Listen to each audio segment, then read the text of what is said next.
माननीय सदस्य श्री जयंत बसमितियारी जी।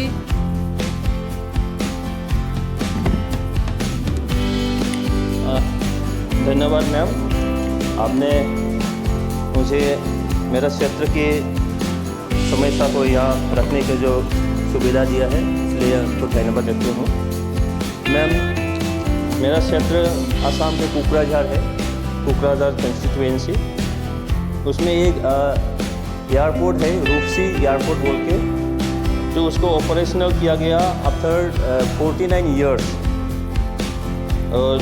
2021 की 8 मई को इसको ऑपरेशनल किया गया, लेकिन पिछले 2023 के 7 नवंबर से इसको यहाँ फ्लाइट नहीं चलता है कि उसमें फ्लाईविक बोल के एक कंपनी ने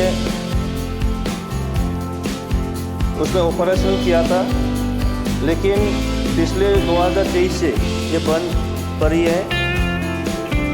क्यों बंद पड़ी है, इसको परसिवेबल रीज़न नहीं दिया गया, तो इसको फिर से चालू करना है। अगर फ्लाईविक इसको चालू नहीं कर पाते तो इसको एयर इंडिया या कि इंडिगो कोई एक कंपनी को इसको चलाने के लिए हमारे जो विभागीय मंत्री उनको मैं रिक्वेस्ट करता हूँ कि गुवाहाटी, रूपसी और कलकत्ता तो चलते थे, लेकिन अभी ये बंद पड़ी है, तो इसको तुरंत चालू किया जाए। इसलिए मैं हाउस से मंत्री महोदय आपसे मैडम से मैं रिक्वेस्ट करता हूँ। Thank you.